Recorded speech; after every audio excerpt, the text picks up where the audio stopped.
तर श्री संत चोखोबारायांचा अभंग आहे, 5 चरणाचा आहे. काही नियम असतात, मी असं सांगितलं. जरा बरोबर ध्यान देऊन ऐका, कान देऊन ऐका. कीर्तन माणसानं कान देऊन ऐकलं पाहिजे बरं का. कसं चांगलं ऐकलं पाहिजे. फक्त 2 दिवस बाकी आहेत अजून, बरोबर का नाही? इथं आपण बोलायला आलो नाही, आपण इथं कीर्तन श्रवण करायला आलोय, म्हणून कीर्तन ऐकायचं. आम्ही जीव तोडून सांगतोय, तुम्ही ऐकायचं, एवढंच काम करायचं बरं का. आणि जेव्हा विठ्ठल विठ्ठल भजन होईल तेव्हा विठ्ठल विठ्ठल म्हणायचं आणि हाताने टाळी वाजवायची. तुम्हाला प्रथमच सांगते ऐका, जे जे नाही वाजवणार टाळ्या त्याच्या हळदीवर पडतील बर काळ्या. वाजवा टाळ्या, नाही तर नका वाजवू टाळ्या. कळालं ना? पहिले सांगितलेलं बरं असते महाराज. ऐका, कीर्तनाचा नियम असा असतो की दादा, पहिल्या दिवशी नामपर कीर्तन घेतलं जातं. कसं?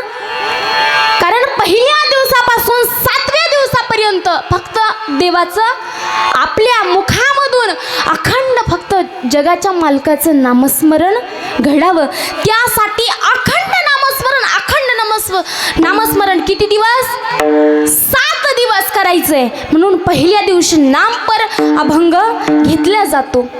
रामकृष्ण नामे हे दोन्ही साजीर, हृदय मंदिरी स्मराकारी. म्हणजे पहिल्या दिवशी नामपर अभंग घेतला जातो. मग ऐका, आम्ही काय बंधनात नसतो, आम्ही बंधनात नसतो. पहा, 7व्या दिवशी मात्र, 7व्या दिवशी काय करावं लागतं? भगवंताकडे काहीतरी मागावं लागतं. आणि भगवंताकडे मागितलं की शेवटच्या दिवशी म्हणजे 8व्या दिवशी जगाचा मालक लगेच काय देतो?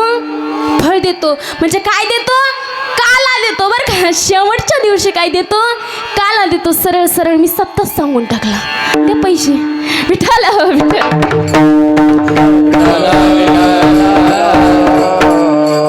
विनोदाचा भाग सोडा. ऐका, तर संत चोखोबार आहेत आणि चोखोबार आहे अभंगामध्ये मागणी करतायत की हे भगवंता, हे देवा, बरीच वर्ष झाले रे तुझं नामस्मरण करतोय गड्या अखंड.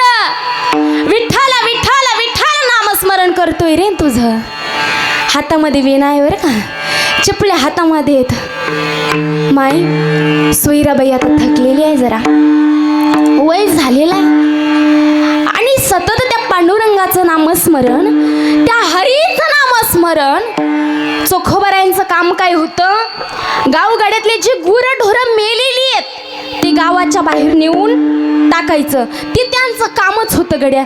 मग ऐका, ते काम झालं की सगळं गाव झाडून काढायचं काम त्यांच्या पाठीमागं होतं.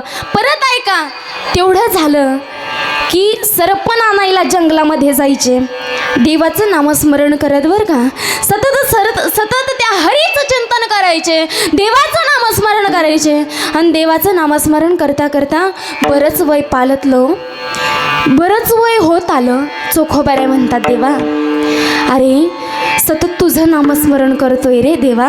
हे पांडुरंगा, अरे मला काहीतरी माझ्या पोटी पुत्र, काहीतरी संतान दे रे बाबा, काहीतरी संतान दे. चोखोबारायने मागणी करावी आणि चोखोबाराय म्हणतात, देवा तुला जर पुत्र द्यायचा असेल ना गड्या, तर वीरपुत्र हनुमंतरायासारखा दे. देवा अरे पुत्र द्यायचा असेल ना, वीरपुत्र नामदेवरायांसारखा पुत्र दे, चोखोबारायांसारखा पुत्र दे. ऐका, अरे तसंच नाही म्हटले, निळोबारायांसारखा पुत्र दे. नाही नाही रे, सांगितलं देवा शिवछत्रपती शिवाजी महाराजांसारखा पुत्र दे. सांगितलं वीर संभाजी महाराजांसारखा पुत्र दे. आणि शेवटला सांगितलं गड्या संत कुर्मदासासारखा पुत्र दे. कारण का सामान्य नव्हते हो हे संत, सामान्य नव्हते साधू संत. ऐका, कुर्मदासासारखाच का मागितला? विचार करा, कुर्मदास एक संत आहेत, वारकरी संप्रदायामधले बरं का. आणि कुर्मदासाला या कोपऱ्यापासून दोन्ही हात नाहीत आणि गुडघ्यापासून खाली दोन्ही पाय नाहीत, असा अपंग असलेला कुर्मदास. कुर्मदासाचे दोन्ही हात नाहीत, कोपऱ्यापासून खाली दोन्ही पाय नाहीत, अपंग आहे. भक्तिबा देवावर प्रेम किती असावं, भक्ती कशी असावी. ऐका, कुर्मदासानं सतत त्या हरीचं नामस्मरण करावं, त्या पांडुरंगाचं नामस्मरण करावं, विठ्ठल विठ्ठल म्हणावं, सतत चिंतन त्या देवाचं करावं, त्या पांडुरंग परमात्म्याचं करावं. 21 वर्षाचा तरणा बांड मुलगा देवाचं नामस्मरण करत होता. ऐका ऐका रे, ऐका रे, 21व्या वर्षी या जगातून कुर्मदासाचे वडील निघून गेले, म्हणजे मरण पावले. आणि मरण पावल्याच्या नंतर आता ऐका, आतापर्यंत कुर्मदास वडिलांसोबत कीर्तनाला जायचा, परंतु आता वडील गेले, वडील नाहीत, काय करणार. कीर्तनाला तर जायचंय. तुम्ही जसे जमला तसे श्रोते मंडळी त्या पैठणच्या दरबारामध्ये, त्या गाभाऱ्यामध्ये एकनाथ महाराजांचे गुरु, एकनाथ महाराजांचे गुरु भानुदास महाराज, भानुदास महाराजांच्या कीर्तनाला जायचं होतं बरं का. म्हणतात कुर्मदासाला, अरे आषाढीचा मोठा सोहळा आहे, वारी आहे पंढरपूरची. ऐका, वारकरी आलेले होते, सर्व विठ्ठल नामाच्या भजनात दंग झाले होते, ज्ञानोबाराई तुकोबाराईच्या भजनात दंग झाले होते.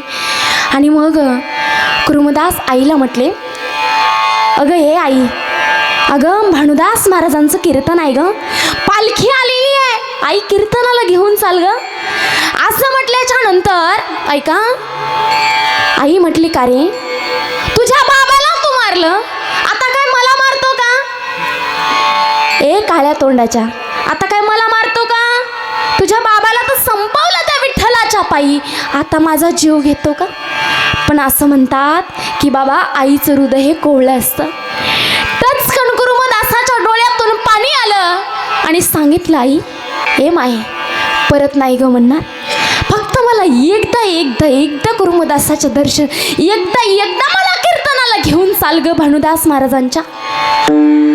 आईनं म्हणावं, बाळा चल चल माझ्या खांद्यावर बस. अरे अलगच असं उचलून घेतलं. आईचं हृदय असं कोवळं असतं माय, आईचं हृदय फार कोवळं असतं, मयाळू असतं, माया असते. जगाचा सागर असते, माईचा घागर असते माय. ऐका, माईनं असं घेतलं खांद्यावरती आणि घेऊन गेली कुठं, पैठणच्या दरबारात. गेल्याच्या नंतर कीर्तन असं रंगात आलं होतं, भजन असं सुंदर चालू होतं. आणि आईनं त्या गाभाऱ्याच्या बाहेरच कुर्मदासाला सोडून दिलं आणि म्हटलं, बाळा मी चालले घरी रे, तू काय कर, जा आणि कीर्तन ऐक. आईला म्हणावं, माय थांब, अगं मी आता घरी नाही येणार माय, परत पाया पडू दे एकदा, तुझ्या पाया पडू दे. त्या कुर्मदासानं पाया पडावं आणि फरफटत फरफटत फरफटत तसंच समोर येऊन बसावं. बाबांचं फार सुंदर कीर्तन रंगत होतं आणि कीर्तन रंगात आलं. विठोबा रोकमाई भजन झालं, ज्ञानेश्वरी झालं आणि कीर्तन संपलं. कीर्तन संपल्याच्या नंतर भानुदास महाराजांच्या डोळ्यात पाणी आलं. रे बाळा, कुठला रे आणि कसा आलास. बाबा आईनं आणून सोडले हो इथपर्यंत. बाळा पण आता पुढे दिंडी जाईल, पंढरपुराकडे जाणार आहे, तू कसा जाणार. बाबा माहीत नाही कसा जाणार, त्या पंढरीचा पांडुरंग नेण्याचं काम करील, मी जाणार. अरे कोपऱ्यापासून ज्याला दोन्ही हात नाहीत, खाली गुडघ्यापासून दोन्ही पाय नाहीत, त्या कुर्मदासानं ठरवलं की पैठणपासून पंढरीची वारी करायची आणि पंढरीच्या मालकाला भेटायचं. बघा किती भक्ती असेल, किती साधना असेल, किती प्रेम असेल. ऐका, पुढे सांगितलं, बाबा मी तुमच्या बरोबर येणार आहे. अरे बाळा, आपल्यासोबत काही टांगा नाही, आपल्यासोबत बैलगाडी नाही, आपल्यासोबत काही नाही रे बाळा, तू कसा चालणार. बाबा मी चालत राहीन, तुम्हीही चला. ऐका, असं म्हणतात तिथं सकाळचा काकडा केला आणि या वारकऱ्याला निघायच्या अगोदर कुर्मदास महाराज आधी निघले आणि जिथं दुपारचा मुक्काम आहे दिंडीचा बरं का, तिथं जाऊन पोहोचले. आणि अख्ख्या गावानं दवंडी दिली, अख्ख्या गावानं त्या वस्तीवर फिरले म्हणतात. आणि फिरल्याच्या नंतर दवंडी दिली. ऐका हो ऐका, माझे भानुदास महाराज येत आहेत आणि त्यांचे वारकरी येत आहेत पंढरीच्या दिशेनं. इथे येतात बरं का, शिदोऱ्या त्यांच्यासाठी करून मंदिरावरती आणून ठेवा. सगळ्यांनी शिदोऱ्या कराव्या, थोडे थोडे चपात्या कराव्या, भाकरी कराव्या, झुमका आणि भाकरी, आणि सगळ्या काय कराव्यात, मंदिरावरती आणून टाकाव्या. असं करता करता करता तुम्हाला जे जे पंढरीची वारी करतात त्यांना माहीत असेल, कुरूरवाडी स्टेशन माहिती आहे ना, पंढरीच्या अलीकडे, पंढरपुराच्या अलीकडे. तिथं लोहळा नावाचं गाव आहे. त्या लोहळा नावाच्या गावापर्यंत कुरुमदास महाराज जाऊन पोहोचले. आणि पोहोचल्याच्या नंतर काय झालं पहा, तिथंही जाऊन दवंडी दिली बरं का. ऐका हो ऐका, भानुदास महाराजांची पालखी येते, वारकरी येते, त्यांच्यासाठी आणून ठेवा सर्व शिदोऱ्या. सर्व भक्तांनी आणून ठेवाव्यात आणि भानुदास महाराजांनी यावं आणि विचारावं, हे सगळ्या शिदोऱ्या कोणी सांगितल्या रे तुम्हाला आणायला? बाबा, तुमचा 21 वर्षाचा तरुण बांड मुलगा येऊन पोहोचलाय बाबा या गावात, की ज्याला कोपऱ्यापासून दोन्ही हात नाहीत. अहो, अंगाचं पाणी पाणी झालं होतं, अंगाचं रक्त रक्त झालं होतं, कुरमळलेलं शरीर आहे हो त्याचं, डोळ्यातून अश्रू गळत होते, पण मुखामधून विठ्ठलाचं नाम हाटलं नाही बरं. बाबा, असा तो मुलगा आहे आणि तो मुलगा इथे येऊन पोहोचला बरं का. आणि त्यानं हा निरोप आमच्यापर्यंत पोहोचवला. अरे बाबाच्या डोळ्यातून पाणी यावं आणि म्हणावं, कुरुमदासा जेवलास का रे? नाही हो बाबा, मी जर जेवलो असतो ना तर ही भक्त मंडळी जेवली नसते, कारण घरी माझं मूलमूत्र सर्व काही माझी आई धुवायची. इथं कोण आहे माझ्यासोबत? कोणी नाही आहे. मी नाही जेवण केलं आणि मी करणार सुद्धा नाही. ऐका, पण एक सांगितलं की बाबा, माझा शेवटचा निरोप, आता मी इथून पुढे पंढरपुराला येऊ शकणार नाही, माझा शेवटचा निरोप गड्या काय करा, त्या पंढरीच्या पांडुरंगाला द्या. जा, तुम्ही जाताय ना, माझं शरीर कुरुष झाले, इथून पुढे नाही मला चालता येणार, नाही मला जाता येणार, परंतु शेवटचा निरोप काय करा, त्या पंढरपुरातल्या मालकाला द्या. असं म्हणावं की दोन्ही हात नसलेला, दोन्ही पाय नसलेला कुरुमदास लोहळा या गावी येऊन पोहोचलाय, तिथं जाऊन भेट दे म्हणावं त्याला. कोणाला निरोप दिला? भानुदास महाराजांना. भेटी लागे जेवा लागले भेटी लागे जेवा लागले भेटी लागे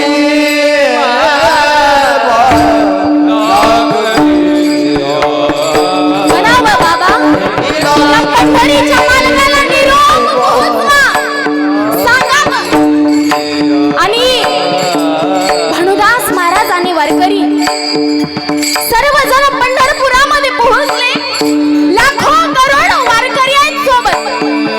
त्या पंढरपूरच्या मालकांना सांगावं, भानुदास महाराजांनी दर्शन घेतलं, पंढरीच्या पांडुरंगाचं दर्शन घेतलं आणि दर्शन घेतल्याच्या नंतर सांगितलं की पांडुरंगा, ए पांडुरंगा, अरे तुला भेटण्याकरिता अर्ध्या वाटेत आलाय रे तुझा भक्त कुरुमदास.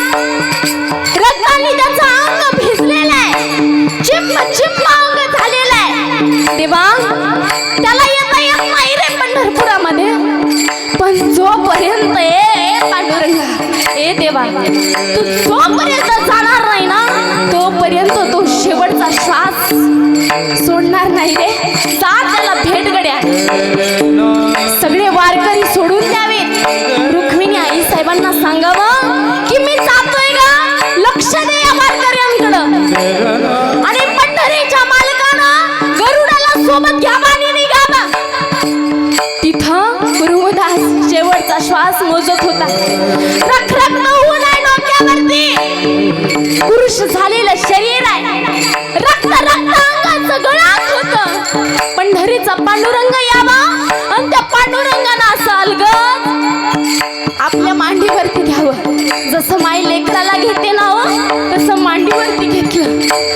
असं म्हणतात, पांडुरंगाची डोळे ही टपटपत होते, धसा धसा पांडुरंग रडत होता. प्रेम तेवढं असलं पाहिजे, भक्ती तेवढी असली पाहिजे आपल्याकरिता येईल तो पांडुरंग धावून.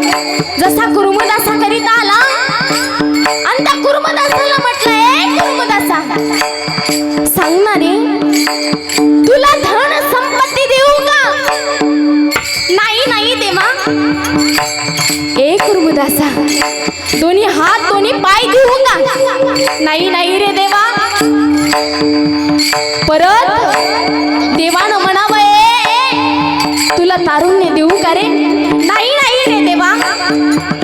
हे देवा, माझी एक एक मागणी असेल देवा, तेवढं दे रे.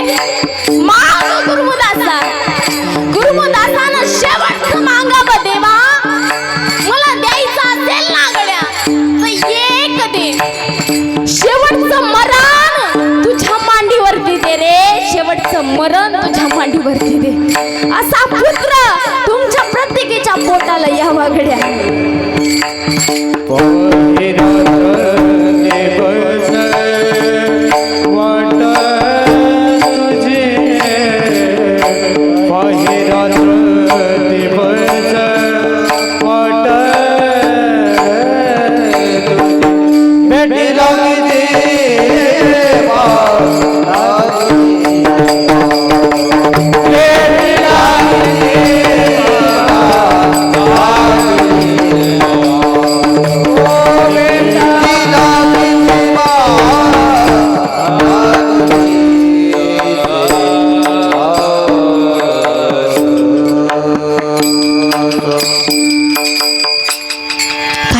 त्या कुर्मदासानं आपल्याला 5 मिनिटं असं जाणवलं असेल की आपण पंढरपुरात कीर्तन ऐकतोय की काय. असंच जाणवलं असेल ना, त्या पंढरपूरच्या मालकाला कुर्मदासानं एक म्हणावं, देवा अरे तुला द्यायचं असेल ना तर एक ते गड्या. शेवटचं मरण तुझ्या मांडीवरती दे. आणि त्या पांडुरंगाला दुसरं काही नका मागू ग आई. मागायचं असेल ना तर त्या पंढरीच्या पांडुरंगाला म्हणावं, देवा मला शेवटचं मरण तुझ्या दारात दे. आपलं जन्माचं सार्थक झालं गड्या, जन्माचं सार्थक झालं. चोखोबाराईने मुलगा मागितला, देवा मुलगा द्यायचा असेल ना तर या कुर्मदासासारखा दे. ऐसा पुत्र देगा देवा, त्याला जग म्हणे बाबा. देवा त्याला जगाने बाबा म्हटलं पाहिजे. अरे असा बाबा नाही तर सांगितलं, देवा अरे हा जगत कल्याणाच्या कामी आला पाहिजे. हा माझ्या कामी नाही आला तरी चालेल, पण हा जगाच्या कल्याणाकरता काम आला पाहिजे. तुझं नामस्मरण त्यानं घेतलं पाहिजे. ऐका, आणि सांगितलं, देवा मला जर मुलगी दिली तर मीरा मुक्ताबाई सारखी दे. काय सांगितलं? मीरा मुक्ताबाई सारखी दे, कारण त्याचं सामर्थ्य पण तेवढं होतं गड्या. ऐका.